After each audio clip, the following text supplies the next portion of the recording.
Hola, soy Santiago Palau y voy a presentarles mi proyecto Brujas Textiles Pereira, que surge de una necesidad por reconocer y celebrar la magia que se encuentra en las memorias de mi infancia, las mujeres que me criaron y la exuberancia del territorio natural que me rodea. Este proyecto se pregunta por el lenguaje e intenta descubrir una manera de unir las imágenes de mis memorias a través de la narrativa ilustrada con toda la sensibilidad que en ellas se encuentra, para crear universos estéticos que parten desde las mismas. Así, finaliza en la creación de una colcha de retazos en las que se unen mis recuerdos. Recuerdo que, en aquellas tardes sentado en la cancha, viendo los hongos crecer y los grillos que se posaban sobre las hojas, sacar mis muñecas rosadas mientras los demás corrían tras el balón parecía un acto de hechicería. Según María Herreros, la bruja es el paradigma, aquello que no podemos conocer por ser diferente, porque no se entiende o porque se considera un peligro para nuestra forma de vida. Así que, ¿cómo podría dudar que fui bruja si me resguardé tras las ventanas florales de mi cuarto porque sentí el fuego de la hoguera que se armaba afuera después del día en que me atreví a besar a Jonathan? Mis recuerdos están rodeados de brujas. Bruja, como le dicen a mi mamá en la familia, cuando en Año Nuevo se para en mitad de la sala, da vueltas con ramas de menta y tira agua de rosas en el rostro de los invitados, después de predecir la hora exacta en la que debemos irnos antes de que llueva. Recuerdo que, cuando despertaba en casa de Rosa, porque me criaron mi mamá, Rosa, Ruby, Marta y Lola, tomaba agua panela en tutumo cortado, y ella ponía en TMC Los demonios de Ken Russell. Mientras ella se echaba la bendición 3 veces, cuando a Vanessa Redgrave la acusaban de bruja por gritar su amor en el convento, a mí, lejos de darme miedo, me hacía recordar las veces en las que mi mamá llegó casi llorando de la oficina, porque su jefe la andaba cazando después de ella gritar que no le tocara la blusa a la secretaria. Bruja, como escribió Silvia Federici, fue una palabra que se utilizó para perseguir a las mujeres que decían trabajar en el campo, en lugar de quedarse en su casa cuando se instauró el sistema de producción capitalista sobre el feudal. Así, el personaje se liga directamente a la naturaleza. Brujas fueron mujeres viejas, parteras y curanderas, a las que se temieron porque supuestamente llevaban a los hombres a la perdición, cuando en realidad resistían a la normatividad. La bruja mítica fue construida para ser rechazada, y por ende, la intención de este proyecto no es la de legitimar esa representación, sino la de reconocer otra, oculta en las mujeres que me rodean y siguen resistiendo a través de actos cotidianos. Mujeres que en lugar de salir a comprar, bordan infinitamente, plantan semillas en el patio de su casa y conocen con rigurosidad cómo curar con ellas. Bruja, porque hacen una revolución del cuidado. Para Corina Enríquez, las economías del cuidado se definen como aquellas que se ocupan de la reproducción de la vida y no del capital. Estas suelen estar relacionadas a la feminidad y carecen de un reconocimiento social y salarial. En este proyecto se consideran como un acto de brujería, pues se oponen al sistema de acumulación capital vinculado a la explotación de la tierra, en contraposición al cuidado de la misma. Por ende, brujas son aquellas personas que tienen una conexión a la naturaleza y llevan a cabo prácticas invisibilizadas, rechazadas o prohibidas que se enlazan a la feminidad. Así, el objetivo de este proyecto es de reconocer estos haceres poderosos que influyen directamente en la construcción de mi masculinidad y a su vez reconciliarme con todo aquello que aprendí a rechazar, con mirariz torcida, ojos pequeños y manos delicadas. Mis historias se ubican en la ciudad de Pereira, o Perreira, como a veces le llamamos cuando caminamos entre las palmas escondiendo a Angélica porque si la ven se le junta al ganado. La Pereira que decido ver es la Pereira bruja, escondida tras las cordilleras y orquídeas, descrita por las abuelas como amoral, en donde los hijos de los manizaleños venían a decaer, y por Francisco Pereira como biodiversa, donde se navega entre pantanos y guaduales. El territorio que imagino y sobre el que se desenvuelven mis personajes es uno de casas populares, con árboles de mango que crecen en el patio central, uno lleno de aves y propicio para bailar alrededor de una fogata en el parque como si de un festín endemoniado se tratase. Narro aquellas historias olvidadas y estancadas en el tiempo, ocultas en lo cotidiano, donde las chivas vienen cargadas de fruta, las brujas cocinan cantando la maldita primavera y cuidan de las flores que crecen en su jardín. Finalmente, mi objetivo sería el de reconfigurar mis memorias, ilustrándolas, tinturándolas y volviéndolas a contar puntada tras puntada. Así, esta se convierte en una ficción, un collage de recuerdos sin orden, que parten de la realidad pero se desligan de ella, un manuscrito que lentamente voy borrando para explorar uno diferente. Según Jonathan Gottschall, los personajes de tinta son reales en nuestro mundo y tienen la capacidad de hacernos imaginar uno nuevo. Así, llegan a transformar comportamientos y sociedades. Este ejercicio de reescritura de mi memoria termina en la construcción de personajes, no solo de tinta, sino de sensibilidades diferentes, en las que se reconoce el poder de ser femenino, cuidadoso y bruja. Al tener mi objetivo claro, comencé a construir a cada una de las 5 brujas que estuvieron presentes durante mi crianza. Como metodología de investigación se realizaron diarios, donde se registró las anécdotas, fotografías e ilustraciones que constituyen el universo estético y conceptual de cada una. Simultáneamente, comencé la exploración material, ya que, para conocer mis memorias, necesitaba entender sus materialidades, y encontré que por su unión a los haceres femeninos, el textil era el medio oportuno para hacerlo. Tinturé con pigmentos y colorantes vegetales e ilustré, en un proceso de descubrimiento constante frente a lo que aparecía sobre el papel y la tela. Así, los diarios comenzaron como una construcción aleatoria del personaje y un recuento de recuerdos sensibles. El diario de mi tía Rosa tiene el tema del encierro, la soledad y la amargura, porque ella es una bruja vieja que me enseñó a hablar con fantasmas y a recoger sabiduría del subsuelo en el que se esconde, a revivir historias a través de fotografías añejas que ella interpreta, a tomar té de anís con naranja en las tardes amargas y a secar ramos de rosas para encapsular memorias. Después, los recuerdos parecían tener los mismos tonos de lápiz con solo un toque pastel de acuarela aguada. El diario de Claudia se organizó en torno al tema del grito y la locura, porque ella, mi mamá, es la bruja que me enseñó a que con unos cuantos pasos y gritos podría desaparecer muchas penas y a curar con las ramas que crecen en nuestra sala. Sabía que el color de mis historias era importante, y por ende, la pincelada. Por su parte, el diario de mi tía Marta tiene el tema de la coquetería y la transformación, porque ella me enseñó la capacidad de revivir objetos que están muertos, a pintar de azul las paredes desgastadas, a manipular con los ojos a cualquiera que mire y a regar margaritas para poner la casa bonita. Mientras contemplaba las sensibilidades de cada una, desenmarañaba los aspectos materiales que las componían. Se desarrollaron paletas de color tinturadas y se escogieron telas específicas bajo las cuales podía entenderlas. El diario de Lola habla de la huida y el impulso, porque Lola es la bruja que tuvo que huir y ha viajado a través de mundos extraños que nadie conoce. Lola es la bruja que anda entre el territorio y conoce su diversidad mejor que las demás.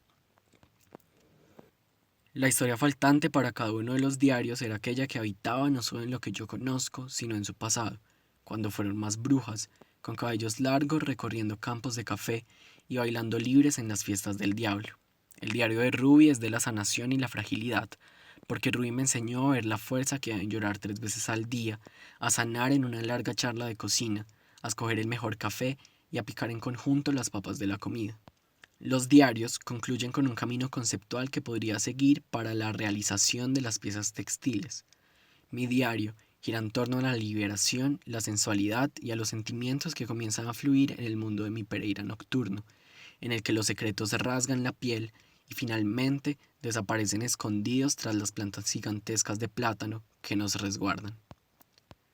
Finalmente, se hizo necesario crear un documento que encerrara diversas historias en las que el territorio se recorre con cada uno de los personajes. El séptimo diario une a estas personas con su entorno natural e intenta reconocer la diversidad de especies vegetales que se encuentran en Pereira. Al finalizar este proceso, se llegó a la decisión de que las historias debían ser narradas a partir de la creación de una colcha de retazo, por su conexión a lo cotidiano, al textil y al hacer femenino. El hacer quilt en inglés es una técnica en la que se crean superficies a través de la unión de diferentes parches de tela, y la cual fue reconocida tras el periodo de la esclavitud en Estados Unidos, ya que sirvió para registrar los pensamientos de las personas que fueron sometidas y que no sabían escribir.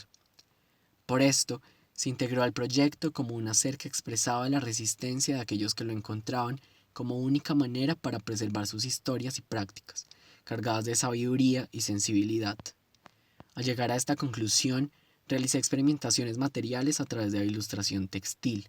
Se llevaron a cabo distintos procesos de estampación, tintura y pintado a mano que buscaban explorar la sensibilidad de cada una de las brujas. Ilustré a partir de aquellos dibujos que rodearon mi infancia y enlacé a la brujería, grabados y líneas tramadas que transfería la tela a través de la técnica de serigrafía. Así, se probaron distintos colores, tintas livianas y tintas gruesas. Después, limpié la ilustración. Este estilo se vio influenciado por las imágenes creadas en el Art Nouveau, las cuales se conectan con el proyecto al incluir seres femeninos que se vuelven naturaleza. Sin embargo, el color que impregna el territorio de Pereira se estaba perdiendo. Entonces se decidió crear una ilustración con pintura a mano a partir de Claudia. Esta se realizó con pigmentos reactivos extraídos directamente de la paleta de color y finalmente se hicieron experimentaciones de bordado a mano. Puntada tras puntada, intentaba en ellas descubrir la sensibilidad de este personaje, trazando texturas que salieran del plano de la tela y me permitieran sentirla con las yemas de mis dedos. Cuando me encontraba en Pereira, entramos en aislamiento obligatorio debido a la enfermedad del COVID-19, por lo que no tenía la posibilidad de acceder a los talleres de la Universidad de los Andes para seguir trabajando. Por ende, la realización de la colcha de retazos tomó una relevancia mayor, ya que debí trabajar con los textiles descartados que recolecté en mi hogar y en la casa de mis tías. Al objetivo del proyecto se le sumó la labor de recuperar las telas que desechamos y olvidamos, y trabajar con la exuberancia de los colores y con las historias que en ellas ya habitan, con la idea de que, a través de esto, se reconociera el poder que hay en la labor manual y textil de aportar a una producción más lenta y consciente.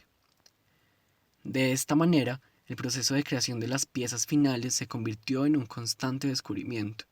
En lugar de partir de un diseño establecido, se comenzó a experimentar sobre la creación de la misma y a cada una de ellas terminó, al igual que mis memorias, como un collage de pruebas. El inicio de esta exploración fue la pieza de Claudia, cuyo tema es la locura y el grito, para la cual fueron escogidas telas de lino y lonas gruesas tinturadas con cúrcuma y moras. Era importante encontrar un balance entre la ilustración tradicional, que me permitía crear escenas mucho más narrativas y detalladas, y la ilustración textil para transmitir la sensibilidad de cada personaje. Por esto, se exploró haciendo dobladillos, filetes a mano y dejando el recuadro de papel flotando sobre hilos para unirlo a la tela. Esta pieza concluye en una escena guiada por el color rojo, donde se hace alusión al grito, a la práctica del baile y a las diferentes preparaciones de hierbas para sanar de Claudia. El proceso de creación de cada pieza comienza en la unión de parches de tela y papel que componen la base sobre la que se ilustra, con recortes de tela y acuarelas. La segunda pieza realizada fue la de la historia de Rosa, en la cual se exploró con más libertad la forma del recorte, en sus acabados y con una forma de bordado que se acercara a ella, rústica, llena de ramas y de tierra.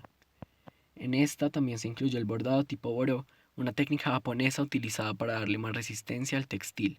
Así, se consideró como una que me permitía darles más durabilidad a estos materiales y lograr uniones de sensibilidades, por ejemplo, entre la lona, el fique y el yute. En esta pieza se muestra el rostro de Rosa porque vive en su mente, recordando fotografías y encerrada entre sus plumas de pavo real. La tercera pieza retrata mi historia y gira alrededor del tema de la sensualidad y la liberación. Para ella se escogieron telas delicadas, suaves y transparentes como las sedas. Así, esta pieza me sometió a trabajar con materiales difíciles de controlar y que además se encontraban deteriorados por el tiempo. Sin embargo, al estar rasgadas se conectaron al concepto del personaje y agregaron otra capa de información al tener que bordar casi toda la superficie de la base para unir dos capas de tela que le dieran más resistencia y evitaran que se dañara. La composición de esta pieza gira alrededor de un centro a través de la descomposición de los cuerpos, que se convierten en líneas simples y curvas, como si de hojas y pétalos que flotan libremente se tratase. La cuarta pieza realizada fue la de Ruby, que tiene el tema de la sanación y la fragilidad. Se escogieron telas cálidas y gruesas que se asemejaran a aquellas utilizadas en el campo, como ponchos y ruanas de algodón tinturados con moras, té negro y eucalipto. La composición de la pieza va al centro, e ilustra a Ruby haciéndose el algo de la tarde, con el que llora para sanar. Esta pieza supuso un nuevo reto, ya que su paleta de color original discordaba de las demás. Por ende, fue necesario tener unas figuras que le dieran potencia con color violeta, oscuro, y con su color complementario, el amarillo, se hicieron manchas pintadas con cúrcuma y bordado. Esta decisión de color, presente en las demás piezas, se extrajo principalmente de las casas populares y las personas que me rodean, porque tal vez todos llevamos al demonio adentro, vestido de violeta y amarillo de los guayacanes que crecen en las calles. La quinta pieza realizada fue la de Lola, mi prima, que fue como mi hermana y se crió conmigo de manera intermitente. Su historia gira alrededor de la huida, porque comenzó a viajar en busca de sus padres a un lugar en el cual estar después de haber quedado embarazada muy joven. Así, las telas escogidas fueron livianas y frescas, fáciles de guardar y enrollar, y que me recuerdan al universo de nuestra infancia, la maternidad y los colores eléctricos de los dulces de terminal de buses. Así, en ella se generó a través del bordado una superposición de color que se acercaba más a la paleta original, colocando azul sobre amarillo y capas de telas con distintas saturaciones. Finalmente, se eligió una composición que intentó hablar de la rapidez trazando una diagonal, de piernas corriendo sobre la naturaleza que poco a poco van descubriendo y de aquellos objetos que se unen a la infancia que ella debió dejar. La sexta pieza fue la de mi tía Marta y gira en torno a la transformación y la coquetería. En esta se buscó mostrar una parte muy importante de todo el proyecto, el hacer textil y el cuidado de la naturaleza que nos rodea. Por ende, en ella se muestran manos que giran en torno a la escena de Marta, con cara de yo no fui, siendo admirada por dos personas. Se escogieron telas suaves, livianas y cálidas como chalices y otras traslúcidas que le dieron ligereza, y se colocaron parches de la lona deshilada con la que se cosieron la mayor parte de las demás superficies. Finalmente, para unificar las piezas, se creó una ilustración que representa el territorio y surge del diario sobre Pereira. Así, en ella se ubican distintas especies vegetales y animales que abrazan y dan vida a cada uno de los personajes que sobre ella crecen. Esta pieza fue ilustrada en acuarelas e impresa sobre algodón. Después, las piezas independientes de 70 por 70 centímetros fueron cosidas sobre ella, y la tela final, de 1,80 m por 2,80 m, fue colocada sobre la pared de mi casa. Para concluir, el proyecto Brujas Textiles me llevó a través de un descubrimiento de aquellas labores que casi nunca vemos, escondidas en las personas que me criaron, hicieron de mi masculinidad una que abraza a la feminidad. Por ende, reconocer la magia de las mismas me permitió imaginar mundos en donde está bien ser bruja y en los que la producción lenta y el hacer cuidadoso permiten seguir creando a partir de medios que no requieren de la explotación de la naturaleza y contribuyen al cuidado de la misma. Y para culminar, podrán observar las fotografías de la pieza final.